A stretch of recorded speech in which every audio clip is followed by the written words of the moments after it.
I never seen such desolation. I think we drove for a mile and there wasn't a building hardly standing. Nobody knew what was going on. They called the situation fluid, but fluid means that nobody knew anything. It was different. And if I had done something else, I don't know what I would have done. We're talking today with Mr. Frank Micele of Wyoming, Michigan, and the interviewer is James Smither of the Grand Valley State University Veterans History Project. Now, Mr. Micele, can you begin with some background on yourself? To start with, where and when were you born? I was born in Grand Rapids, 1923. All right. And what was your full name? Francisco P. Micele. Okay. And were your family originally immigrants, or had they been No, they were immigrants. They came in from Italy. Mm-hmm. And how long had they been in the U.S. before you were born? Once they got here, they were stayed. Mm-hmm. But how long had they been there before you were born? Oh, I see. That I can't tell you. Okay. And how many kids were in your family? We had 3 boys and 2 girls. Okay. 3 boys and 2 girls. All right. And what did your father do for a living? He worked for the railroad. Okay. And what kind of work did he do? He was an air brakeman repairman. Okay.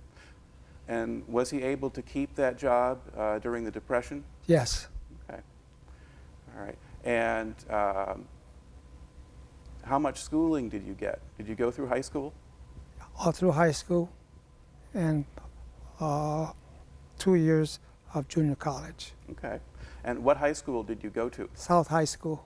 Okay, South High School in Grand Rapids? Yes. All right. Now, do you remember hearing about Pearl Harbor? Yes.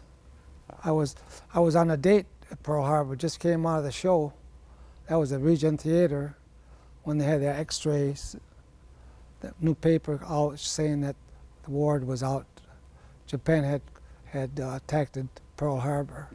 Okay. Now, before that happened, did you pay much attention to the news in the world, to the war in Europe? And You know, at that time, when I was on a date, I always listened to music. mm-hmm. But in the year or so before that, did you learn very much about what was happening in Europe? Or No, okay. I had no dreams of anything. Okay.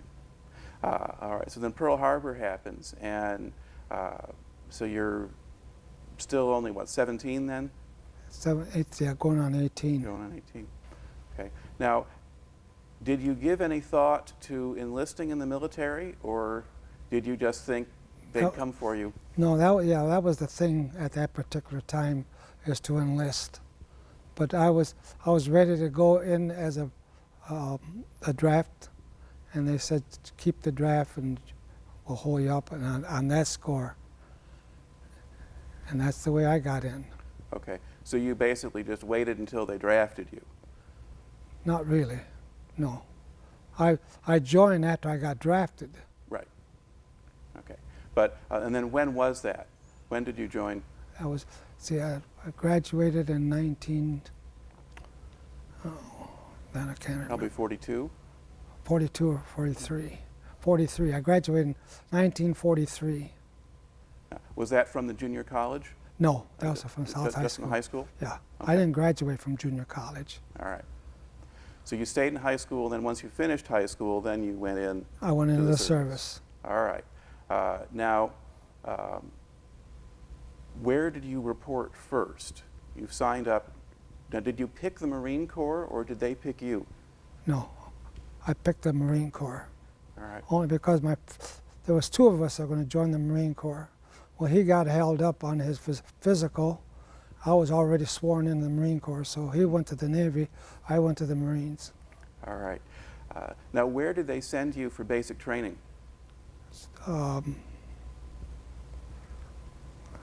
Camp Pendleton. Okay. So you went out to California? Yes. All right. Now, did you start at Camp Pendleton or in San Diego? I started in San Diego, and my second movement was Pendleton. Right. Okay. Now, how did they get you out to California? By train. We had a real good ride on the train because they gave us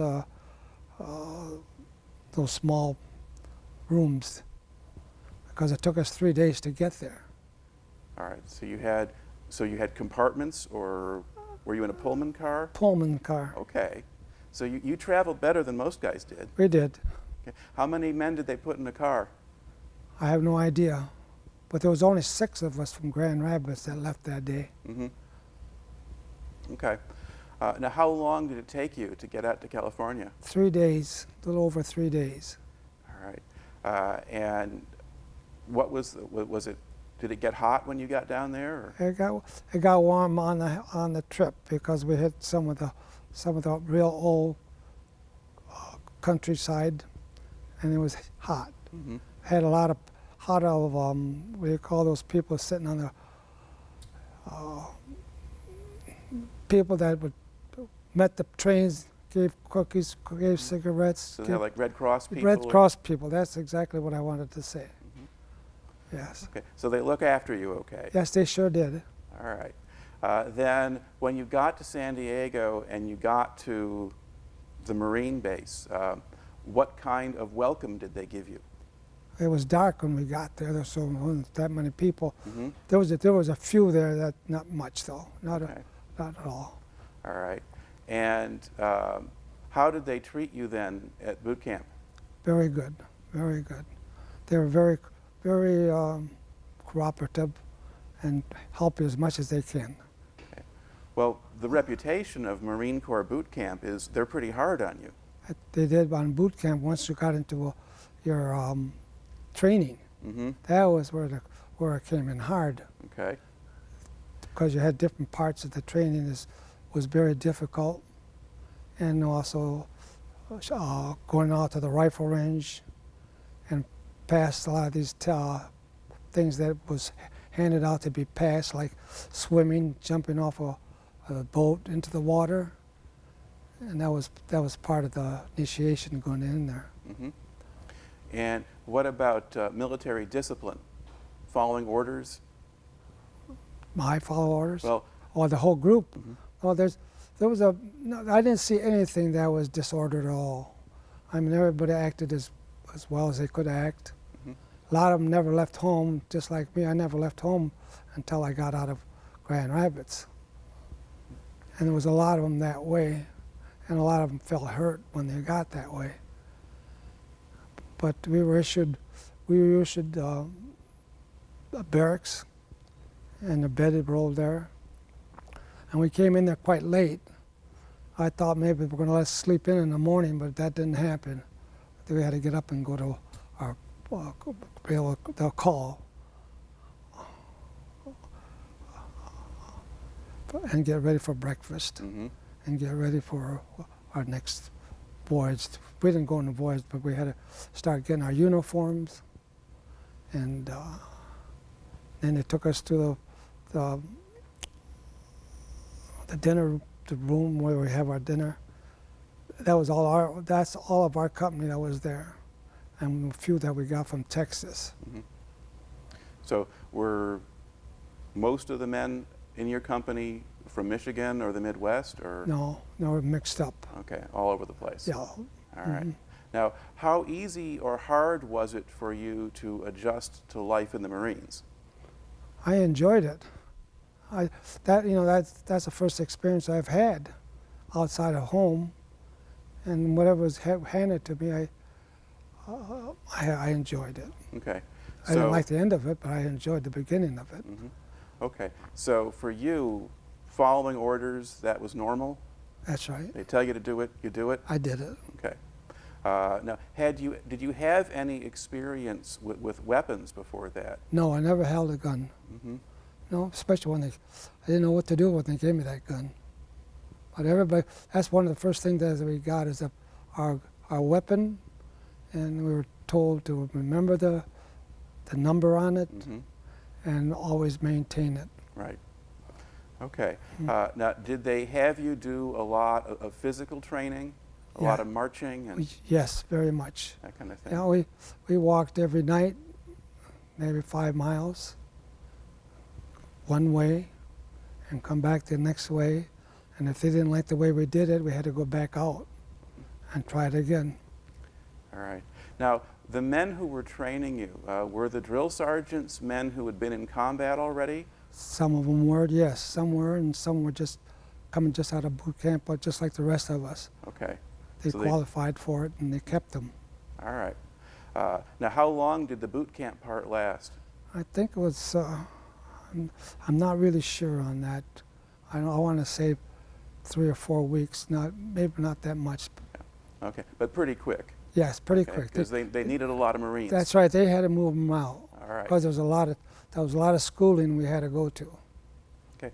And then from San Diego, then you got to Camp Pendleton. Camp Pendleton. And that's your field exercises and. That's right. That was out there in the boondocks Mhm. where we got all of our forward equipment and what to expect. Okay. Now, what kind of weapons were you trained on? You had a rifle. What else did you learn? We had the rifle plus our bayonet that went with the rifle. That's the only 2 things that we had at that time. Okay. So you didn't have machine guns Oh, or no, anything like that? No, nothing like that. All right. No. And so did the Camp Pendleton, was that about the same amount of time as boot camp? Just a few No, that was a weeks? little bit more because from Camp Pendleton we went out to, I don't know exactly the name, but where we started firing and see how how we hit the target. Okay, so they're doing marksmanship. And, That's right, marksmanship. yeah, going to a firing range. And That's right. that kind of work. Okay. So once you get to the end of that training, then what happens to you? Well, some of them went home on a furlough. I had to stay there because I was ready to go to school there, clerical school. Mhm. And so all the people that I went to boot camp with went home on a furlough, came back, and they were reassigned. Some of them went overseas as a fill-in, and in fact, most of them went overseas. Mm-hmm. So they're joining Marine units that are already That's in the field. right, that's Okay. right. But you're staying back. I was staying back because of school, and plus they changed. The 5th Marine Division had just started to be a group of people. Right. So they're organizing a new unit. That's right. Okay, and you're going to be part of that. That's right. Okay. The clerical school, what did that consist of? Nothing. I was typewriting, and that's about all. Okay. Yeah, that didn't last too long. And then did they assign you to a specific unit then in the 5th Division? In your company, yes. Mhm. Yeah, everybody was divided and made small companies out of it. So which company were you in? I was in, at that time I was in, no, that didn't happen until we were out in the field, and I was reassigned to the, I'm sorry about this. Okay. I was assigned to, oh wow. All right. Well, let's sort of back up a little bit. Were you initially with a headquarters unit? No, Okay. no, I went right into, I was transferred to motor transport, Mm-hmm. and then from motor transport I went to the tanks, Mm-hmm. and from the tanks I went to the infantry. Okay. So they're just kind of moving you around where they think they need somebody. Yes, Okay. and Now- I requested some of it. Okay. Now, did you do any training with the motor transport or with the tanks? I did 2 days with a tank, Mm-hmm. and that was a little bit too hard for me in regards to hearing. Mm-hmm. But then I had a chance to get out and went into the infantry, and I took that. Okay. All right. Now, how long then were you doing all of this at Camp Pendleton, or were you someplace else now? No, this was Camp Pendleton. Okay. And so how long then did you stay there, or when did you leave? We were there, I think, well, after I got into Pendleton, I was given a furlough. Mm-hmm. I came back, and a lot of people that had been in the same company that were already sent overseas. Right. And I stayed there, and I got into the infantry, and I stayed with them. Mm-hmm. And that was the extent. The rest of it is to stay with the infantry, with that group of men. Okay. Same people that I started with the trade. That's the ones I kept with. Okay. Now, when did they ship you out? They shipped me out. Let's see. I had a furlough, and I had to come back. I had to come back Christmas Eve. And then shortly after that, we started getting a little more training, and the next thing we knew, we were aboard ship. Okay. Now, did you get training in landing craft? Did you do any practice landings? No, we didn't do no drive. No. Okay. No. So that was that came normal. Mm-hmm. All right. Now, what kind of boat did they put you in when they send you overseas? Oh, we had a transport ship. Okay. And what was that trip like? I was seasick, but most of us were. Mm-hmm. But that didn't last because they were able to give you some kind of medication to offset that. Okay. And was the weather okay? The weather was beautiful. Okay. So you got used to it after a little while? Yes, we did. All right. Now, where did you stop on that trip? We stopped at Hilo, Hawaii, Mm-hmm. and that was an island adjacent to the regular island of Hilo, Hawaii. That's where we went into training, Mm-hmm. and that was up in the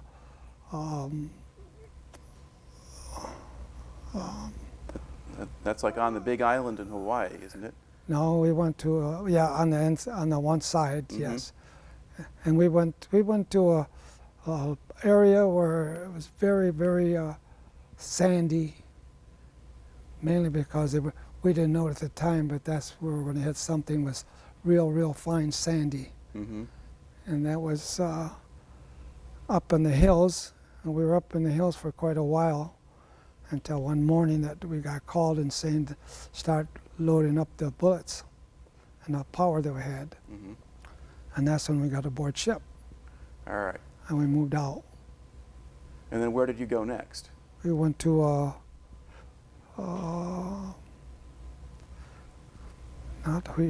not Hilo, Hawaii. We went to we went up into the mountains where a volcano Mm-hmm. had erupted. Right. We were in that area for training. Mm-hmm.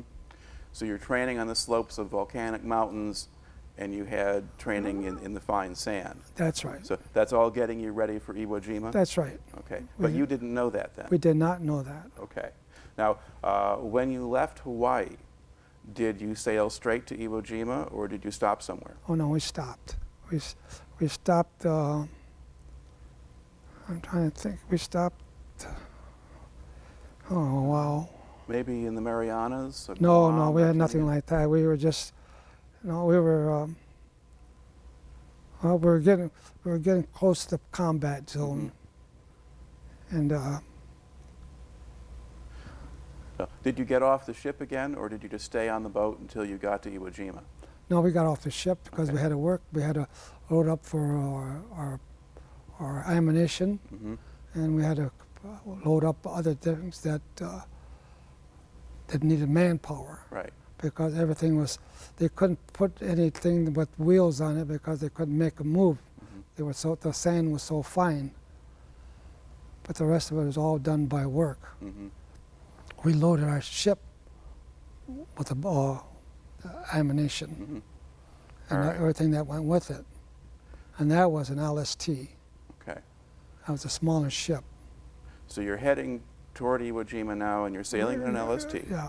All right. Yeah, we were started sail for Iwo Jima, and we didn't get any orders yet. We had stopped in one of the islands. Mm-hmm. We also stopped at Saipan, Mm-hmm. but we didn't do nothing there. We just stayed there.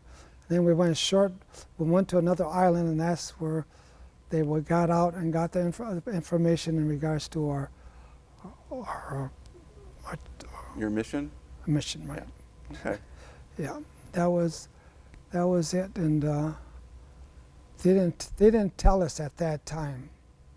They told us everything came out when we were all ready to go, and then they called us in and told us exactly where we were going, and what the plans were. All right. And what do you remember about those instructions? What did they tell you then? Well, they told us that they told us we were gonna hit Iwo Jima. Nobody knew where that Iwo Jima was, and that they would be bombed for a week or two, every day and every night. And that hill there, Mountain Suribachi, that was tough.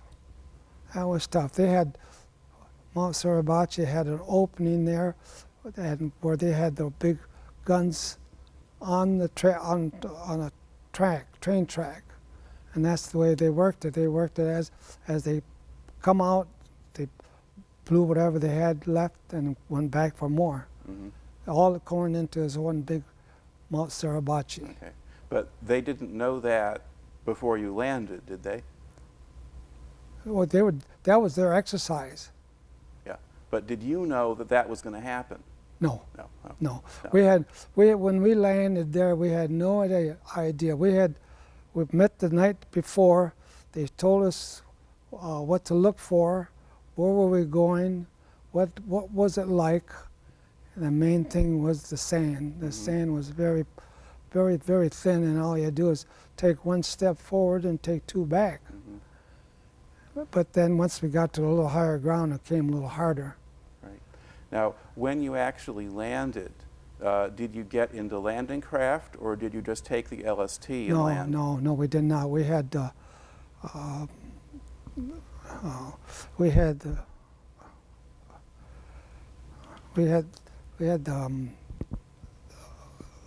landing crafts. It was a landing craft that they had tanks. The landing craft was a tank. There was only one way you can get in there, is just jump in there and jump out. Okay, so this was like a tank that could swim? That's right. Right. It So was a tank. It was a landing tank that came right out of the boat into the water. Yeah, and they called them Amtraks sometimes. That's right. They okay. called them. I had that in mind. Or buffalo sometimes. But so it would drive up. It would swim and then drive up onto the beach. It did. Okay. It did. But when we started land there, they didn't dare to go up on the beach because they didn't know what to make of it. So we were taking off. We had to jump a little ways from the water. Nothing that any depth.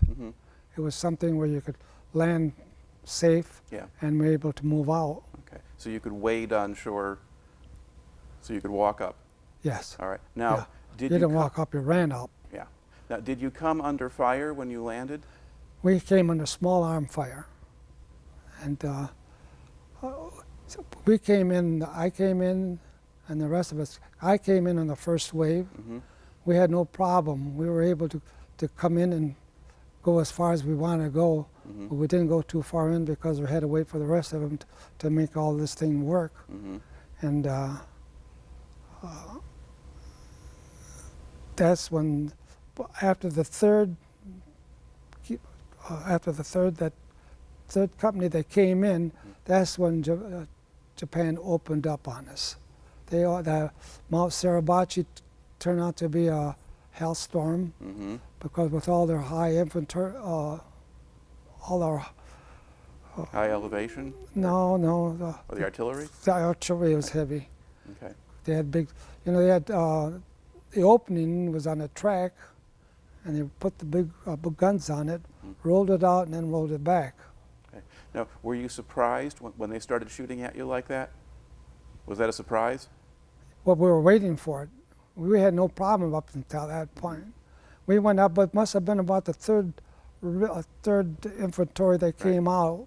That's when they opened up. They opened up with all kinds of artillery. We opened up with all of our airplanes that were around, and we were really try to make it scare them or something, whatever they tried to do. What their object was, I don't know. Now, after the shooting starts, did your unit move forward and Oh advance? yeah, we moved. We were already moving forward. Our movement, once we found out that they were not firing on us at this particular time, we started moving as far as we could. Mm-hmm. The plan was, we were told the night before, is Mount Suribachi. We were supposed to come in one side of it and then run as fast as we could to the other side. And our objective was to turn around and face Mount Suribachi. Mm-hmm. And we had other people that were facing the airport. Mm-hmm. We stayed with the mountain All right. until we got it secured. Okay. But were you able to move forward when they're shooting at you? You were under fire. Yeah, yeah. Okay. Now, did your company take a lot of losses moving forward then? We sure did. We sure did, because we didn't know what to expect. That's when everything opened up, and we had fire from all over. We had high artillery, had small guns, Mm-hmm. and we didn't have nothing that they came running at us at that particular time, but they're still firing from Right. the openings. Okay. So now, we had everything that they had to throw. Now, were you able to take cover? Could you dig in or Yeah. get Well, yeah, we had the bomb site.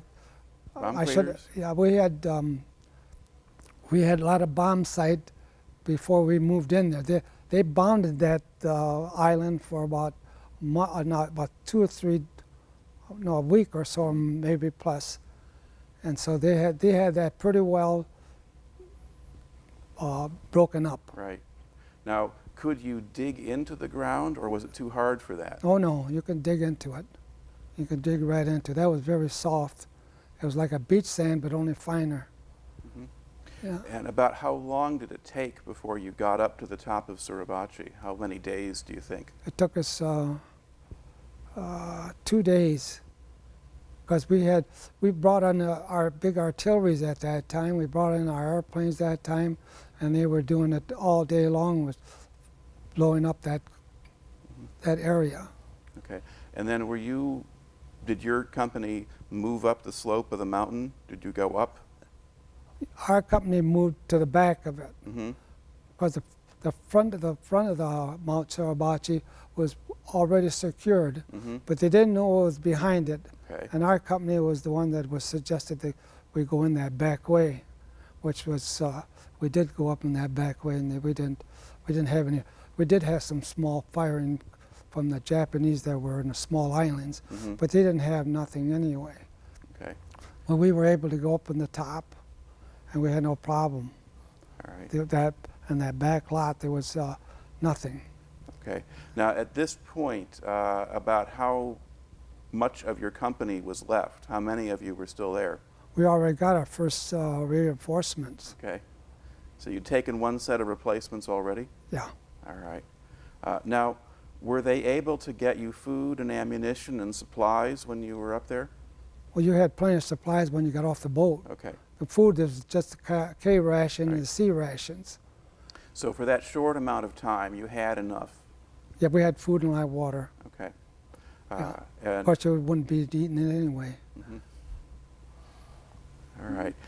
Now, Mount Suribachi is famous, because there was a photograph taken with the guys raising the flag and so Yeah, forth. yes. But it was kind of more complicated than that, wasn't it? Yes, There it sort of was. more than one flag and stuff. No, it was one flag. In fact, it was our company that had the flag, and that fellow from I think it was Grand Haven or what's that other small thing? Grand Haven and Spring Lake. Mhm. He was from there. His name was Orville Yeager, and he was carried the original flag. But I don't know what happened to him. Now, how does the flag get up to the top? Do you pass it forward or take it up yourselves? No, or- we took the flag, the ones that we had, that was only about that high, a Right. foot long, and that was when the big flag, when they came, was everything was already secured. Mhm. They were able to do it no problem at all. Okay. So then once you kind of got up to the top and you plant your flag there were still Japanese on the mountain. Oh then, yes, yeah? yes. We had sniper firing all the time, and we also had Japanese churn at night. They did a lot of night fighting. Mm-hmm. Yeah, So Yes. what would you do at night while you're up there? we'd be keeping our head open and having our grenades ready to go. Mm-hmm. Yeah, we had, every time we heard something out in the distance, we'd throw a hand grenade out there, which was aluminum grenade, and also some of the regular grenades. Mm-hmm. That's all we did. Okay. And then how long did you stay in that area? We stayed there until they surrendered. On that part of the island, or? Oh, not in the back part. The back part we came back because there's nothing back there at all. There was nothing but the hill and the water.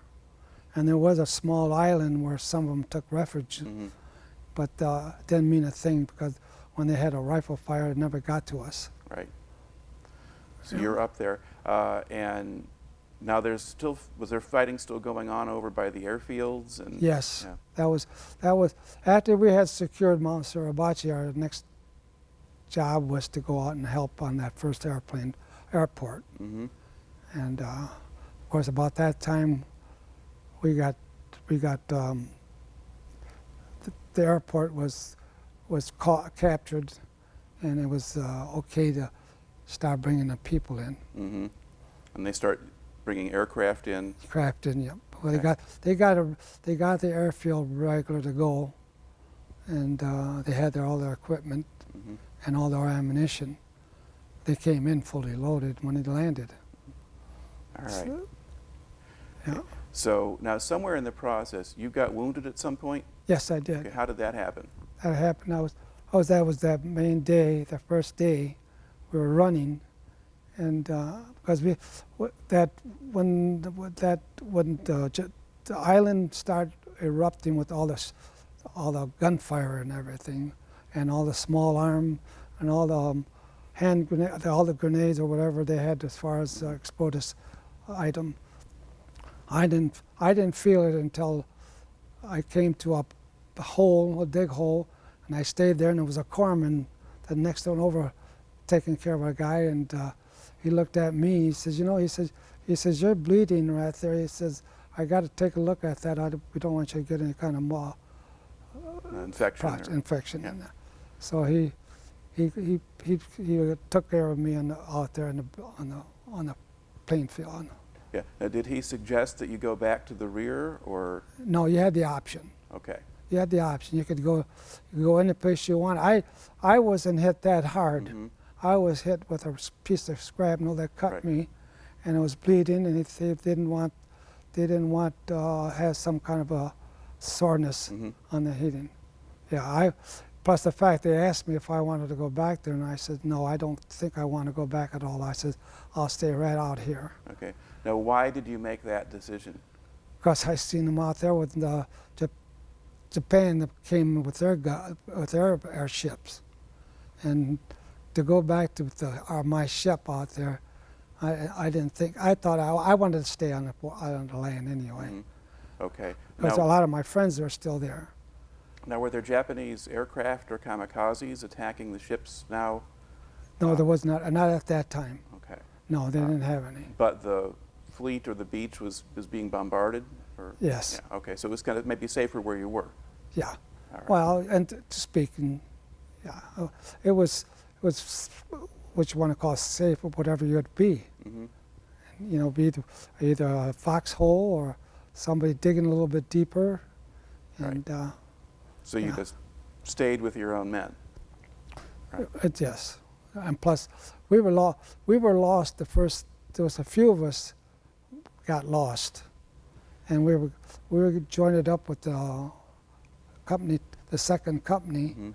who was doing on the airfield, and we stayed right there. The next day, one of the men from our company was coming down and going to get a radio, Mhm.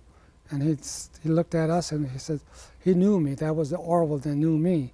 He said, "What the heck?" He said, "We looked for you last night." I said, "We couldn't make it last night anyway. It was getting too dark, and there was nothing for us.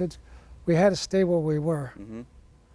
And he says, I'm going to go down and try to get a radio. He says, I'll be right back. And that's how we got together again. There was 4 or 5 of us that got stuck out there. All right. Now, again, sort of how much time or how many days were you on Iwo Jima?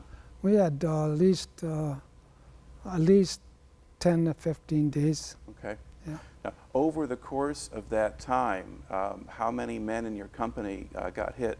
Oh, we don't know. There was so many of them that every time we moved, there were so many of them on the ground that we didn't take time to count them. Mm-hmm. We knew there was a lot that had been taken because every morning we were there, we got a group of new people, and you know, they always wanted to go with somebody that had a little experience. Right. Now, was there much that you could do to help them or explain what was happening? The only thing that we told them to do is just be careful and shoot when you have to shoot. Mm-hmm. That's it. You just can't, you know, feel sorry for them. And of course, it's always in the distance anyway. You don't know if you hit them or not. Mm-hmm. But you know, we had a lot of casualties, same as they did. Only they had more than we did. Yeah. All right. And then, so by the time you left, how many of, or maybe what percentage do you think of the guys you landed with were still with you? There wasn't that many. There was less than 10. Okay. We had a bad situation when we went in there. Because when we went in there, everything broke loose when we started to come in after about the 3rd wave came in. Right. Everything broke loose. All the fire that you possibly can get was coming in all directions. Now, did any of your officers survive, or did they all get hit? Most of our officers were dead. Mm-hmm. Yeah, there was a lot of them. Yeah. So did you just have sergeants running the company, or? Yes, exactly. Okay. Yeah, we had small sergeants and Even corporals, or? corporals. Yeah. Yeah. Right. Now, did you find yourself in charge of anybody? No, I was with assault squad. I was a flamethrower, Okay. and I carried a flamethrower for 1 day, 1 or 2 days, Mm-hmm.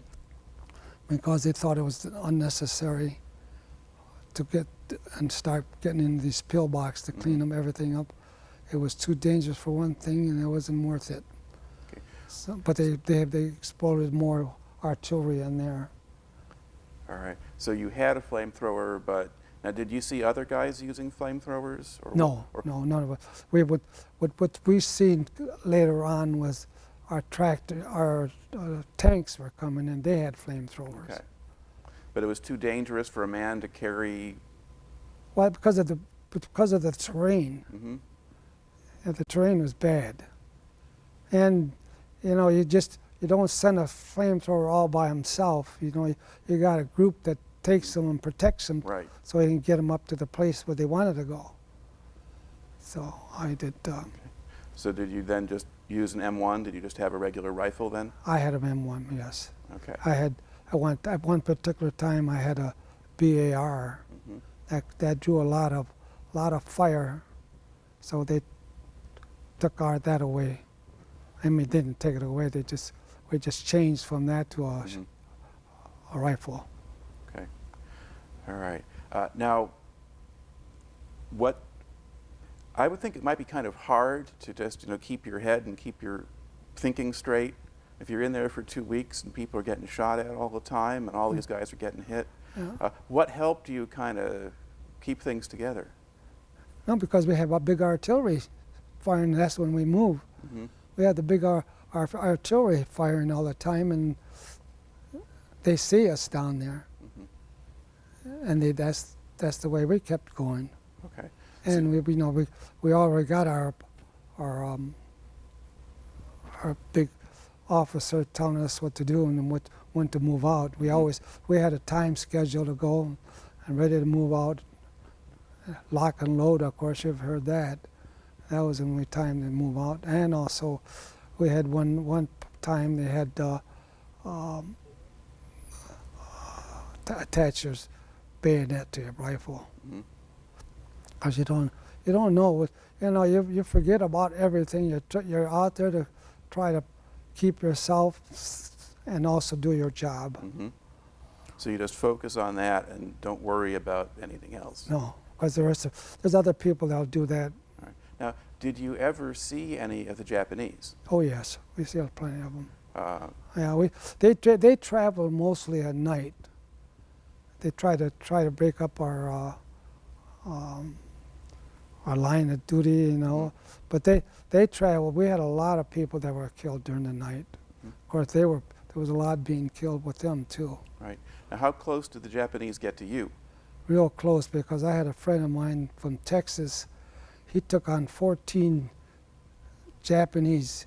He was both legs and both arms were.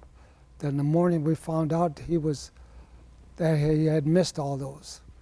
And a funny thing that happened was that the fellow that took care of him was a Grand Rapids boy, which I knew. And he took care of him, took him to the hospital, and they worked on him, and they was able to take him home, but he never recovered his legs or his arms. Now, did he stop the Japanese attack at that point, or? You said He was fighting those. Yeah. They caught him in his foxhole, and they jumped in there with him. They were throwing grenades because I was not too far from them. Once you get at nighttime, once it starts getting dark, you get in your foxhole, and you don't care what it is. You don't make a move out of there. Not absolutely nothing would ever tell you to get out. You stay there until daylight comes or something happens. But, so could you hear what was going on when that happened? What do you mean, the Japanese themselves? Well, could you hear? Well, you said your friend in the next foxhole was being attacked. Oh, well, yeah. He was very quiet. Okay. Very quiet. Yeah. You hear the Japanese talking Japanese style, but. So you can hear them talking to each other? Oh yes, yes. All right. Yeah. That's how close they were. They were right on him. But they did all that damage he did. And there was no sense of anybody to get anywhere close to that because they're looking for a lot of trouble. Now, did he kill any of them, or? Oh yes, he killed 14 of them. Okay, so there were 14 dead Japanese around there. Yes, that's right. Okay. He had small arm and grenades. Yeah, there was something. I didn't see him at all anymore because he. Right. Because he came to the hospital and he was gone. Now, did they ever try to do that to you, or did you just get lucky? I got lucky. You don't expose yourself until it's really necessary. If they get too close, you got to throw a grenade somewhere. Yeah, and we throw aluminum grenade or a regular destroying grenades. Now, at night, did you do anything to try to maybe help you detect them? Did you put anything out that would make noise, or? No, because we had aluminum grenades that we'd throw all night. But if they were going to sneak forward, sometimes if you had stuff that could make noise, tripwires. I said what you're talking about. No, they didn't have too many of those. Those are that was in the open fields where you might get those. Yeah. Yeah, but that nothing like that. This was close fighting right there. But like I say, they came at night, and grenades were being thrown all the time. And if you see them, there's a lot of firing. Right. Now, did you see many of the Japanese still alive? No. Okay. No. We didn't take any. Didn't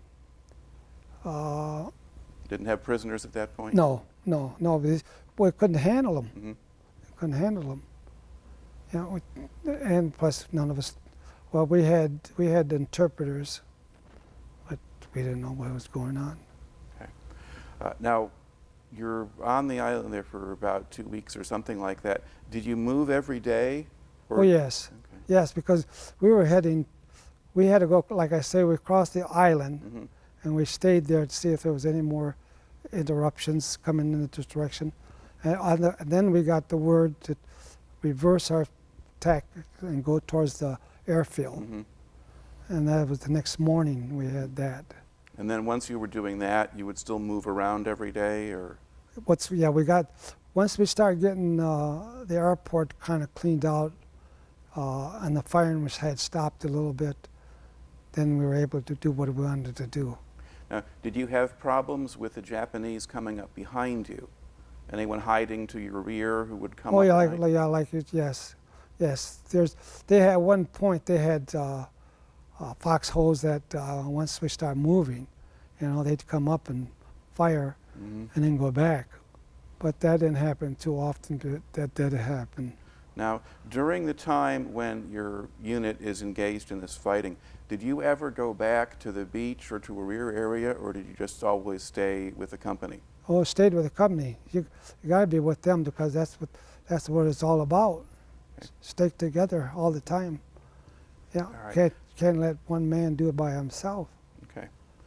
Everybody had a buddy. Mm-hmm. Yeah. No, we had.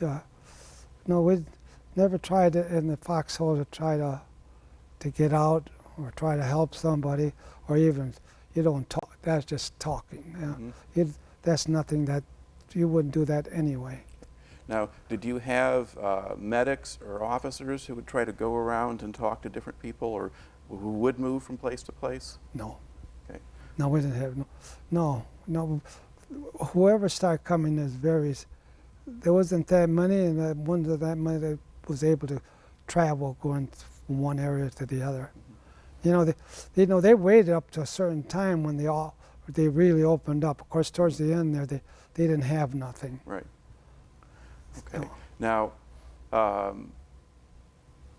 do you remember how you found out you were going to leave?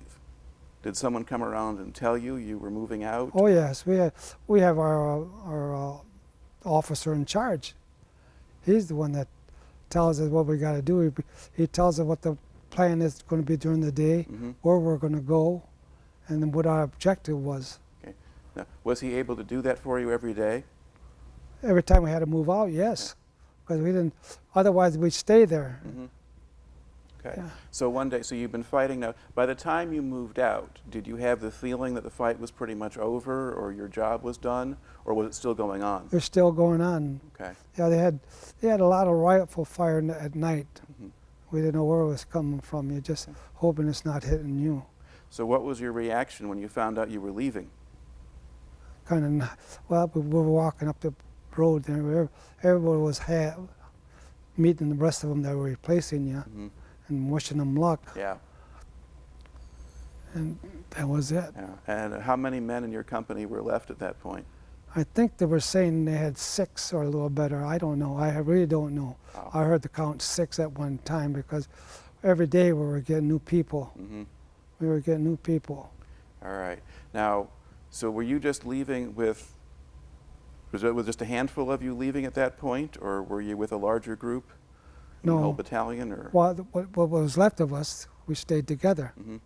Yeah, and they told us we got our orders from headquarters which way we should go, either to the rear or Right. forward.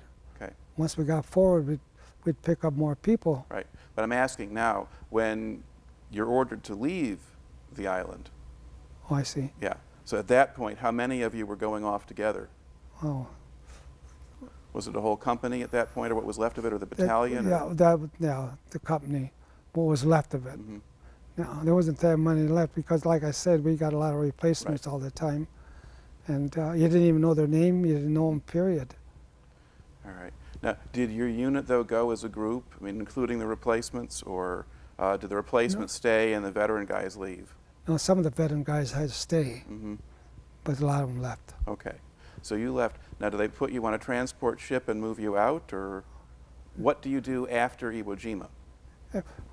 We got on a transport ship and came out to another island where we started getting information in regards to the second place we were going to. Mm-hmm. And where were you going to go next? We didn't know whether or not we were scheduled to go to Japan, Mm-hmm. and that was, Japan had a lot of islands, Mhm. and we were going to the southern part of Japan Right. because So we had other going up further. okay. Japan, don't forget, they had the bomb that really buckled them down. And when we got into the Japan, there was nobody there to greet us at all. We had one police officer, and that whole town. Okay. The rest of them had gone to the mountains. All right. Now we want to fill in the time here. Iwo Jima happens in February of '45, and the Japanese surrender in August. Now, between the time you leave Iwo Jima and the time you actually go to Japan after the war is over, what were you doing? We were preparing ourselves to hit in Japan. So you were training still. We were training right until the day we left and we got into Japan. Now, do you know where you were? Where you Yes, I was in Sasebo, which is a No, lower. but before you went to Japan, when you were doing the training and the preparation, Oh, I see. were you in the Marianas? And Oh no, we were nowhere near there. We were still strictly around Iwo Jima and the small islands around there. Okay. that had people there. So you still stayed in that area because there's not a lot around Iwo Jima. No, there's nothing. No. Okay. Yeah. But so you were still then kind of based at Iwo Jima? Pardon? I'm trying to sort of figure out the geography of it. I see. Because Iwo Jima, there's not much else there. So if you're not on Iwo Jima, but you're on an island. That's right. That's right. Most of their things were all underground. Mm-hmm. Everything was underground. Their hospitals, Right. the whole, everything, all their equipment and everything. I'm trying to ask you to where you were Oh, I see. or what island you were on. We were still in the Iwo Jima. Okay. So you're Yeah. still right in that area. Okay. Yeah. We stayed there until we got reinforcement. Mhm. Then we got aboard the ship there and came back to somewhere close to Saipan. Guam probably, or Tinian, or no, close to Saipan. I think it was Saipan or what's that other last big one? well, there? Okinawa. Okinawa. Okay. Yeah, some went to Okinawa. Mm-hmm. All right, but basically you're preparing for the invasion of Japan. Yes. All right. Yeah. Now, did you, in this period, I mean, did you get any time to just relax a little bit or any days off? Well, not days off. We just took the day as it came. What Mhm. came, what we got, we got. Right. Yeah, we didn't have no special place to go. Mm-hmm. We stayed right there. Right. Okay. Then, do you remember hearing about them dropping the bomb? Yes. Okay. Yeah, we were out there in the field when we heard that. We heard, not the drop, that we heard that the war was over. Okay. That Japan surrenders. That Japan All had right. it. Now, when did you go to Japan? I went to Japan,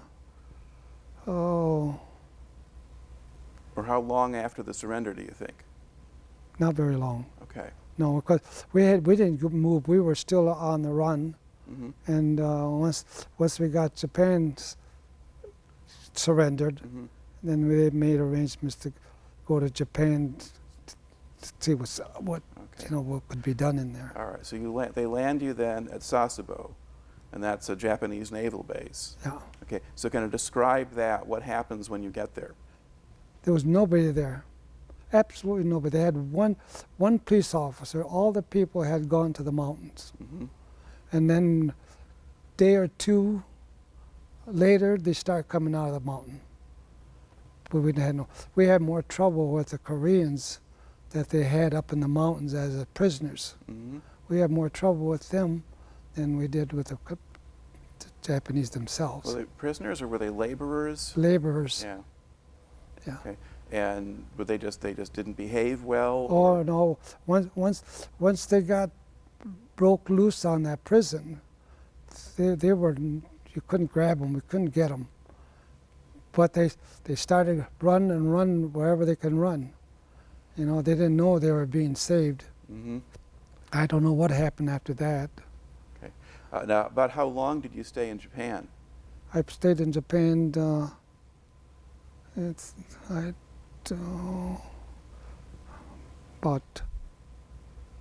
About a month or two. Okay. And what were you doing during that time? What we were doing, Yeah.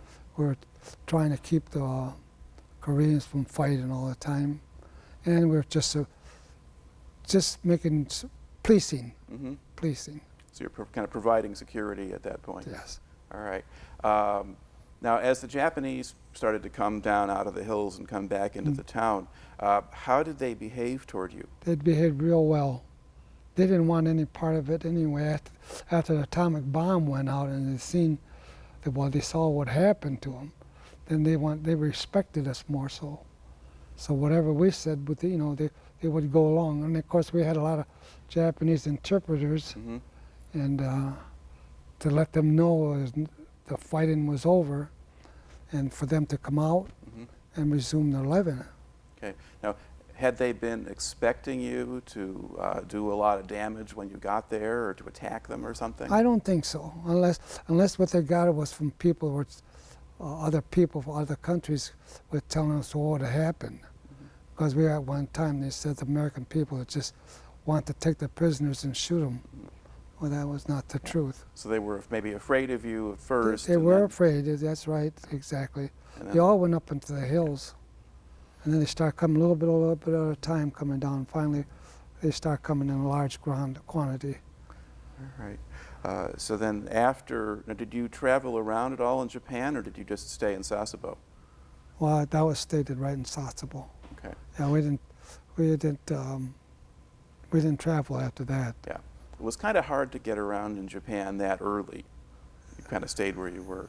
Yeah, but you'd be surprised though in Japan how many people spoke English. Mm-hmm. So that's, And did any of them talk to you? yeah. And what would they tell you? What did you talk about? Oh, well, no, they talked to us. They didn't say nothing to us because they didn't have nothing to say. Mm-hmm. They didn't say a thing. All they did follow instructions, and that Okay. was it. We used them as workers. Mm-hmm. All right. Yeah. Now, so you're there for a month or so, and then what do they do with you after that? I came home. Okay. Yeah, we started getting groups of people to come home. I came home. I don't know what it was, just before Christmas. Okay. How did they get you back home? Another troop transport, or? Yes, Okay. yes, And what was the trip home like? very good, nice. Nothing. We had good food. We ate inside all the time.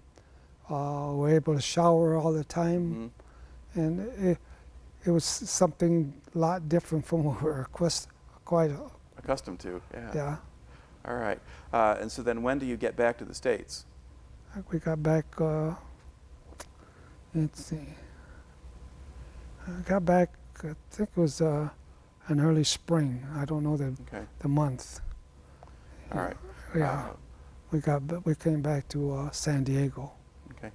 So you might have been maybe in Japan a little bit longer, because if you go in September or something like that, and you don't get home until the spring.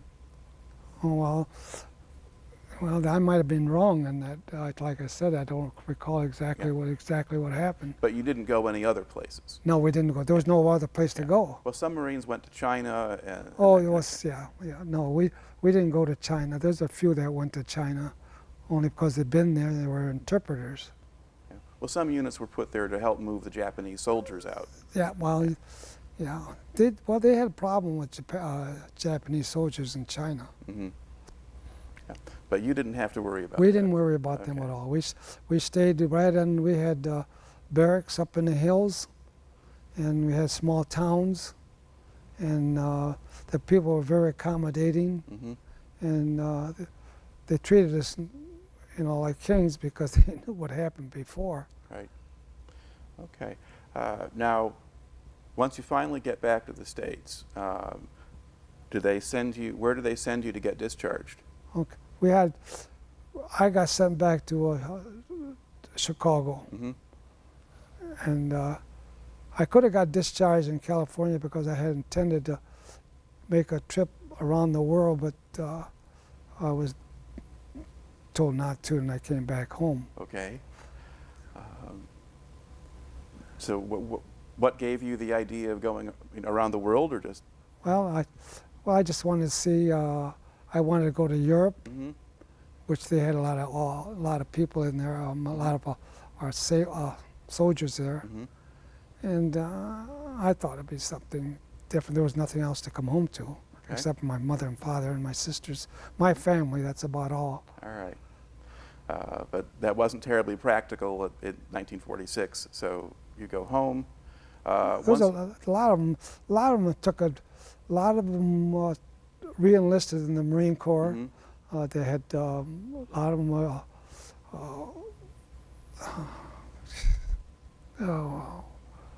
Whatever. Okay. Now, did they encourage you to re-enlist? Yes, Okay. What did they offer you? they offered money, Mm-hmm. and I don't know. I don't recall what it was because I was going home. Don't play with a microphone there. Yeah, I was going home. All right. You're going home. Now, once you get home, what did you do? I got home. I had a nice time at home for a while, and it was getting fall, and I went to school. I went to JC. Mm-hmm. So you went to the Grand Rapids Junior College. That's right. All right. And then how long did you stay there? 2 years. Okay. And what did you do after that? I was hired at Calvinator.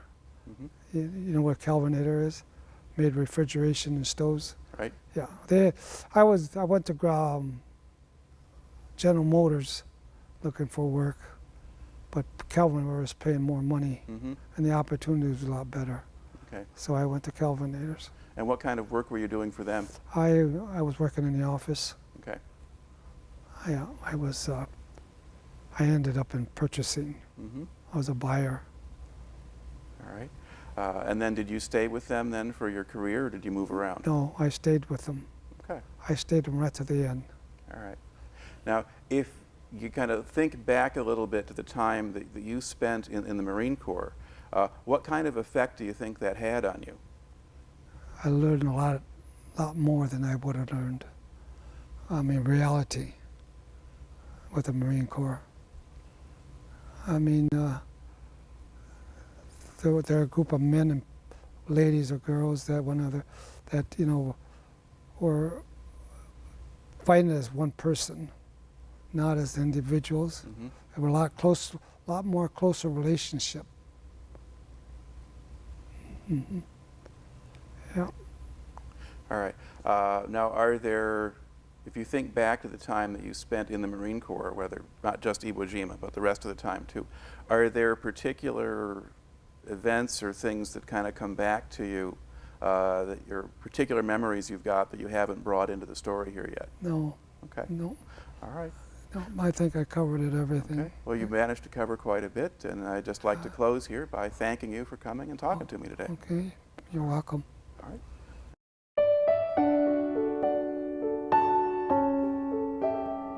I never seen such desolation. I think we drove for a mile and there wasn't a building hardly standing.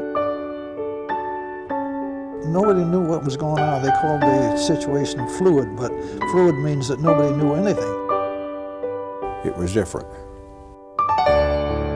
If I had done something else, I don't know what I would have done.